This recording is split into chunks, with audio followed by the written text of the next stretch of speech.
दोस्तों 83% income tax return process हो चुकी हैं असेसमेंट ईयर 24-25 के लिए। इस वीडियो में डिस्कस करेंगे कि इनकम टैक्स के रिफंड के कितने प्रकार होते हैं और आप इसे कैसे चेक कर सकते हैं इनकम टैक्स के पोर्टल पे। यदि आपको रिफंड नहीं मिला है तो ये वीडियो अंत तक जरूर देखें। CA Satbir Singh YouTube channel पर आपका स्वागत है। इनकम टैक्स की कॉम्प्लायंस करना दिन ब दिन मुश्किल होता जा रहा है क्योंकि इनकम टैक्स बदल रहा है, इसलिए आप हमारे YouTube चैनल को सब्सक्राइब कर लें ताकि आपको रेगुलर अपडेट मिलते रहें। आप हमें व्हाट्सएप चैनल और Telegram channel CA Satbir Singh Taxheal पे भी सब्सक्राइब कर लें ताकि आपको अपडेट आपके मोबाइल पे मिलते रहें। लिंक वीडियो के डिस्क्रिप्शन में भी दिया गया है, कमेंट में पिन किया गया है। जब आपकी इनकम टैक्स रिटर्न प्रोसेस कर दी जाती है तो उसके बाद आपको इनकम टैक्स का रिफंड दिया जाता है नॉर्मली 15 दिन के अंदर। तो इसका स्टेटस आप इनकम टैक्स के पोर्टल पे चेक करते हैं सर्विस टैब के अंदर नो योर रिफंड स्टेटस के अंतर्गत। तो यहाँ पे देख सकते हैं कि असेसमेंट ईयर 24-25 के लिए टैक्स पेयर को रिफंड दे दिया गया है, किस दिन रिफंड दिया गया है और किस बैंक अकाउंट में रिफंड दिया गया है, उसके लास्ट के 4 डिजिट आप यहाँ पे देख सकते हैं। तो कितने प्रकार का रिफंड स्टेटस होता है इसके बारे में हम डिस्कस करते हैं। आपने इनकम टैक्स के रिटर्न की प्रोसेसिंग को चेक करने के लिए और रिफंड स्टेटस चेक करने के लिए आपको इनकम टैक्स के पोर्टल पे लॉगिन करना है, ई फाइल में जाना है, इनकम टैक्स रिटर्न पे जाना है, यहाँ पे व्यू फाइल रिटर्न पे प्रेस करना है। यदि आपकी रिटर्न प्रोसेस हो चुकी होगी तो यहाँ पे स्टेटस आएगा प्रोसेस्ड विद रिफंड ड्यू और यहाँ पे इंटीमेशन भी आएगा। तो जब आपकी इनकम टैक्स की रिटर्न प्रोसेस कर दी जाती है, इंटीमेशन के इशू हो जाने के बाद 15 दिन के अंदर आपको इनकम टैक्स का रिफंड रिलीज किया जाता है। तो जब आपका रिफ़ंड इशू कर दिया जाता है उसके बाद यहाँ पे रिफ़ंड इशूड का यहाँ पे आपको मैसेज आता है। तो इस प्रकार ये पहला स्टेटस है। यदि आपका रिफ़ंड इशू कर दिया गया है तो उस केस में आपको यहाँ पे रिफ़ंड इशूड का मैसेज आता है आपके इनकम टैक्स के पोर्टल पे। तो इस प्रकार आपने जो पूरा रिफ़ंड क्लेम किया है इनकम टैक्स की रिटर्न में वो आपके बैंक अकाउंट में डाल दिया जाता है और उसके बाद यहाँ पे रिफ़ंड इशूड का स्टेटस आता है। तो कितना अमाउंट रिफ़ंड का दिया गया है, किस मोड से दिया गया है, वो भी यहाँ पे मेंशन होता है। यदि आपका रिफ़ंड पार्शली एडजस्ट कर लिया जाता है तो उस केस में आपको यहाँ पे मैसेज आता है कि आपका रिफ़ंड प्रोसेस हो चुका है लेकिन पार्शली रिफ़ंड एडजस्ट किया गया है। तो यहाँ पे आपको रिफ़ंड इशूड का मैसेज आता है। तो जितना रिफ़ंड आपको दिया जाता है वहाँ पे मेंशन होता है। तो यदि कोई आपकी आउटस्टैंडिंग डिमांड होती है, मान लीजिए आपने 2000 रिफ़ंड क्लेम किया था इनकम टैक्स के रिटर्न में, लेकिन पुराने सालों में आपका 1000 रुपये की आउटस्टैंडिंग डिमांड खड़ी हुई थी इनकम टैक्स के पोर्टल पे, तो 2000 में से 1000 रुपये एडजस्ट कर लिया जाता है और बैलेंस अमाउंट ही रिफंड का आपको दिया जाता है। तो इस प्रकार का स्टेटस आपको देखना है कि processed and partially refund adjusted का स्टेटस आ रहा है। तो इसका मतलब है कि आपको रिफंड फुल्ली नहीं दिया गया है बल्कि पार्ट रिफंड दिया गया है।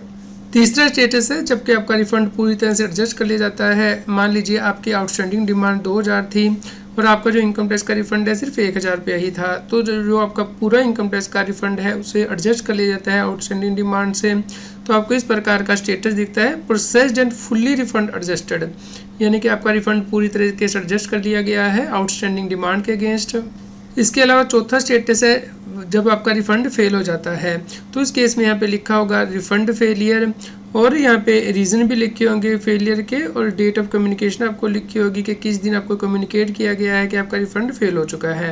अब रिफ़ंड फेल होने के बहुत से रीज़न होते हैं, जैसे कि आपने अपने पैन को आधार से लिंक नहीं किया है, या फिर आपका बैंक अकाउंट वैलिडेटेड नहीं है इनकम टैक्स के पोर्टल पे, या फिर आपका बैंक अकाउंट वैलिडेटेड है लेकिन आपने उसमें जो IFSC कोड है वो चेंज कर लिया था तो आपको दोबारा से उसे वैलिडेट करना होता है, या आपका जो बैंक अकाउंट है वो अब ब्लॉक कर दिया गया है आपके बैंक के द्वारा, जैसे कि आपने KYC अपडेट नहीं किए थे या फिर डोरमेंट अकाउंट हो चुका है। तो इस केस में रिफ़ंड फेलियर का यहाँ पे आपको मैसेज आता है। रिफ़ंड फेल होने के बहुत से और कारण भी हो सकते हैं, जैसे कि आपका जो नेम है जो बैंक अकाउंट में है जो पैन कार्ड में दिया हुआ है वो मैच नहीं कर रहा है, या फिर आपने बैंक अकाउंट क्लोज कर दिया है जो कि पहले आपने इनकम टैक्स के पोर्टल पे दिया था। तो इस केस में आपको अपने बैंक को कॉन्टैक्ट करना होता है। तो आपको अपना रिफंड का स्टेटस ट्रैक करने के लिए इनकम टैक्स के पोर्टल पे लॉगिन करना है, ई फाइल में जाके इनकम टैक्स रिटर्न में व्यू फाइल रिटर्न पे प्रेस करना है। अब यहाँ पे देखिए स्टेटस आ रहा है प्रोसेस्ड विद रिफंड ड्यू, लेकिन ये नहीं पता लग रहा कि किस दिन क्रेडिट किया गया है ये रिफंड। तो यहाँ पे आपको व्यू डिटेल पे प्रेस करना है। तो इस प्रकार से आपको यहाँ पे दिखाई देगा कि किस दिन रिफंड जो है क्रेडिट किया गया, आपके बैंक अकाउंट में कितना अमाउंट क्रेडिट किया गया है। हमारे केस में भी रिफंड क्रेडिट नहीं हुआ है लेकिन प्रोसेस हो चुका है। ये हम आपको लास्ट ईयर के जो डेटा है वो दिखा रहे हैं।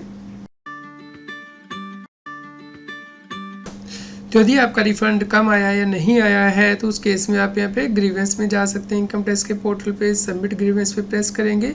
यहाँ पे आप CPC ITR सेलेक्ट करेंगे और यहाँ पे सिलेक्ट कैटेगरी के अंतर्गत आप रिफंड सेलेक्ट करेंगे।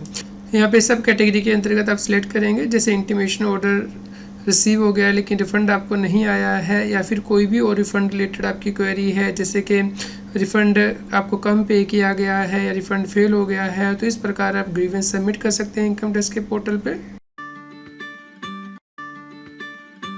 दोस्तों अब देख लेते हैं कितनी पेंडिंग रिटर्न पड़ी है इनकम टैक्स के पास प्रोसेस होने के लिए। तो 7,48,00,000 रिटर्न फाइल हो चुकी हैं, जिसमें से कि 7,32,00,000 रिटर्न वेरीफाई हो चुकी हैं। तो वेरिफिकेशन के बाद रिटर्न प्रोसेस कर दी जाती है। तो 6,11,00,000 रिटर्न प्रोसेस हो चुकी हैं, यानी कि 83% रिटर्न प्रोसेस हो चुकी हैं और 16% रिटर्न ही प्रोसेसिंग है पेंडिंग के लिए।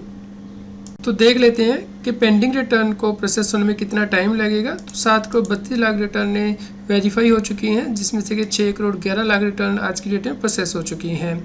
तो ये आप डेली डेटा देख सकते हैं कि ऑन एन एवरेज जो रिटर्न है कितनी प्रोसेस हुई है। तो लास्ट 10 डेज़ का आप डेटा देखते हैं तो हर रोज़ 11,70,000 के आसपास रिटर्न प्रोसेस की जा रही है इनकम टैक्स डिपार्टमेंट के द्वारा।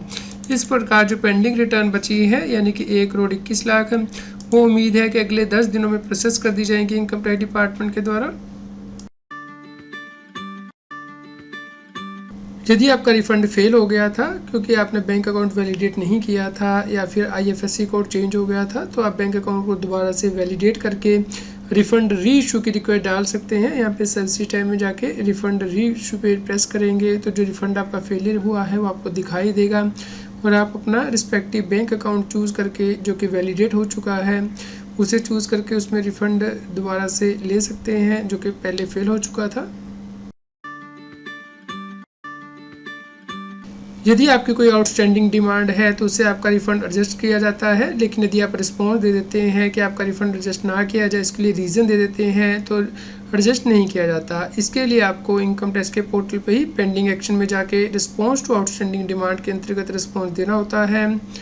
तो आपका रिफ़ंड किस टाइप का था इसके बारे में हमें वीडियो के नीचे कमेंट करके बताएं कि आपका रिफ़ंड फुल्ली पे कर दिया गया है या फिर पार्ट एडजस्ट किया गया है। यदि आपका कोई और क्वेश्चन हो तो उसके लिए भी हमें कमेंट करके बताएं। कृपया लाइक करें और शेयर करें ताकि सभी लोगों तक ये जानकारी पहुंच पाए और वो इनकम टैक्स की कंप्लायंस कर पाएँ। आपको असेसमेंट ईयर 24-25 की ITR कैसे फाइल करनी है, इसके लिए CS Satbir Singh YouTube channel पे प्लेलिस्ट में जाके आप प्लेलिस्ट दे सकते हैं ITR फाइलिंग से रिलेटेड, जिसपे कि हमने 50+ वीडियो कवर की हैं ITR फाइलिंग से रिलेटेड, और वीडियोज़ में जाके लेटेस्ट वीडियो देख सकते हैं। तो आप इन सभी वीडियोस को देखिए, लाइक कीजिए, शेयर कीजिए ताकि सभी लोगों तक ये जानकारी पहुंच पाए और वो इनकम टैक्स की कंप्लायंस कर पाएँ। रेगुलर टैक्स अपडेट के लिए इस चैनल को सब्सक्राइब करें। आप हमें Telegram app CS Satbir Singh Taxheal पर ज्वाइन कर सकते हैं ताकि आप GST और इनकम टैक्स के रेगुलर अपडेट अपने मोबाइल पर ही प्राप्त कर सकें।